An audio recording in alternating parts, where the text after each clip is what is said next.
क्या होगा जब एक झूठ पूरी तरह बेनकाब हो जाएगा और एक मासूम लड़की की मेहनत पर लगा दाग हमेशा के लिए मिट जाएगा?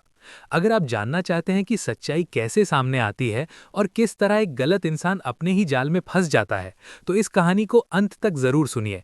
ऐसे ही धमाकेदार अपडेट्स और कहानियों के लिए अभी इसी वक्त चैनल को सब्सक्राइब कर लीजिए ताकि कोई भी ट्विस्ट आपसे छूट न जाए। अब कहानी शुरू होती है मीरा की सच्चाई से। जैसे ही आर्या को मीरा की असलियत का पता चलता है, उसका गुस्सा 7वें आसमान पर पहुंच जाता है।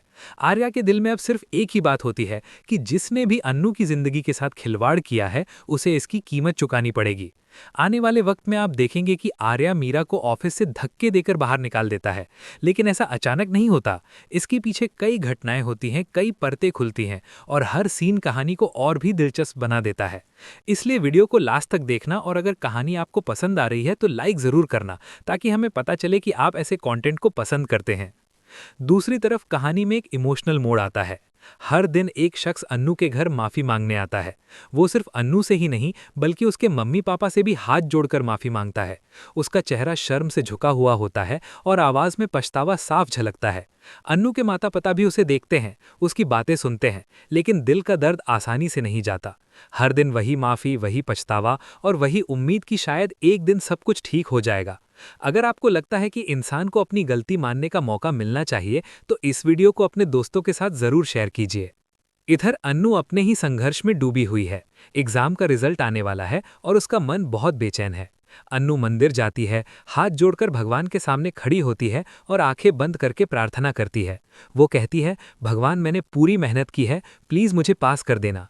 उसकी आंखों में उम्मीद भी है और डर भी।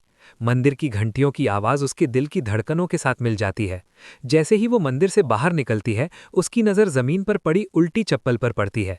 उसे देखकर अन्नू घबरा जाती है और मन ही मन सोचती है कि कहीं ये कोई अपशगुन तो नहीं। उसका दिल और ज्यादा डर से भर जाता है।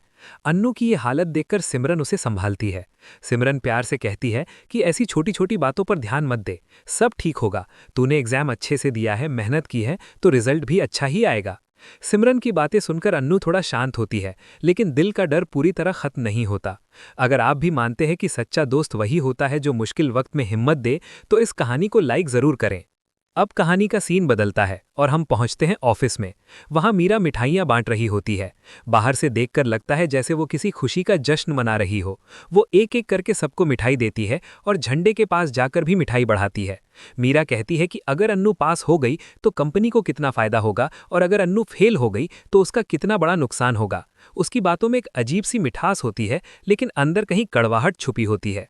झंडे को मीरा की बातें कुछ अजीब लगती हैं। वो कहता है कि इस मिठाई में मिठास कम और कड़वाहट ज्यादा लग रही है। वो मीरा से पूछता है कि आखिर कब से तुम्हें अन्नू की सक्सेस या फेलियर से इतना फर्क पड़ने लगा। झंडे की इस बात पर मीरा थोड़ा घबरा जाती है। वो बात को टाल देती है और वहां से चली जाती है। उसके चेहरे पर एक अजीब सा डर साफ नजर आता है, जैसे उसे अंदेशा हो कि अब सच ज्यादा देर तक छुपा नहीं रहेगा। अगर आपको लगता है कि मीरा की चालाकी अब ज्यादा दिन नहीं चलने वाली, तो कमेंट में अपनी राय जरूर बताइए। अब कहानी वापस कॉलेज की तरफ मुड़ती है। सिमरन रिजल्ट देखकर आती है। उसका चेहरा देखकर पहले तो लगता है कि सब ठीक है, लेकिन जैसे ही वो बोलती है माहौल बदल जाता है। सिमरन कहती है, मैं तो पास हो गई हूं, लेकिन अन्नू तू फेल हो गई। ये सुनते ही अन्नू के पैरों तले जमीन खिसक जाती है। उसे यकीन ही नहीं होता कि ऐसा कैसे हो सकता है। उसकी आंखों में आंसू आ जाते हैं और वो वहीं बैठ जाती है। उसकी मेहनत, उसकी रातों की जाग, सब कुछ उसे बेकार लगता है। इसी वक्त वहां आर्यवर्धन आता है। वो अन्नू को इस हालत में देखकर परेशान हो जाता है। अन्नू जोर जोर से रोने लगती है और आर्यवर्धन से कहती है कि उसका रिजल्ट खराब आ गया है। आर्यवर्धन को ये बात बिल्कुल भी हजम नहीं होती। वो साफ शब्दों में कहता है कि ऐसा हो ही नहीं सकता कि अन्नू फेल हो जाए। उसे अन्नू की काबिलियत पर पूरा भरोसा होता है। वो तुरंत अन्नू से क्वेश्चन पेपर मंगवाता है। आर्यवर्धन खुद सारे क्वेश्चन पेपर ध्यान से चेक करता है। वो एक एक सवाल पढ़ता है और अन्नू से उसके जवाब पूछता है।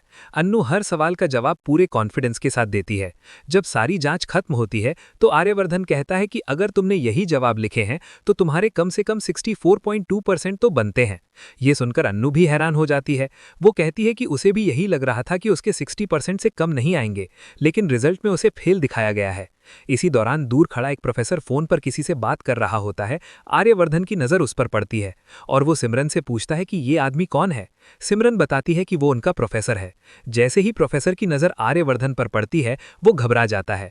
उसके चेहरे का रंग उड़ जाता है और वो वहाँ से हटकर मीरा को फ़ोन करने लगता है। फ़ोन पर प्रोफेसर घबराई हुई आवाज़ में मीरा से कहता है कि अब क्या किया जाए, आर्य सर खुद अन्नू का रिजल्ट रीचेक करवाने आ गए हैं। मीरा गुस्से में उससे कहती है कि उसने पैसे क्यों दिए थे। वो साफ कहती है कि जो भी करना है करो, लेकिन इस सब में उसका नाम नहीं आना चाहिए। इसी वक्त आर्यवर्धन प्रोफेसर का फ़ोन छीन लेता है और स्क्रीन पर देख लेता है कि सामने मीरा का नाम लिखा है। आर्यवर्धन गुस्से में कहता है कि अब तो तुम्हारा नाम सामने आ ही गया है मीरा। वो प्रोफेसर को पकड़ता है और सबके सामने सच उगलवाता है। कॉलेज में हड़कंप मच जाता है। आर्यवर्धन तुरंत डीन को बुलाता है। जब डीन आता है और पूछता है कि क्या हुआ है, तो आर्यवर्धन साफ शब्दों में कहता है कि जो काम आपको करना चाहिए था, वो काम मुझे करना पड़ रहा है। वो बताता है कि ये प्रोफेसर जानबूझकर अन्नू को फेल करने वाला था और उसकी जिंदगी बर्बाद कर रहा था। डीन को बहुत गुस्सा आता है। वो प्रोफेसर से सख्ती से पूछता है कि सच सच बताओ, आखिर हुआ क्या है। डर के मारे प्रोफेसर टूट जाता है और कबूल करता है कि अन्नू के 60% से ज़्यादा नंबर आए थे और उसे जानबूझकर फेल किया गया। डीन बिना वक्त गवाए उसे नौकरी से निकाल देता है और तुरंत अन्नू का नया रिजल्ट अपलोड करवाने का आदेश देता है।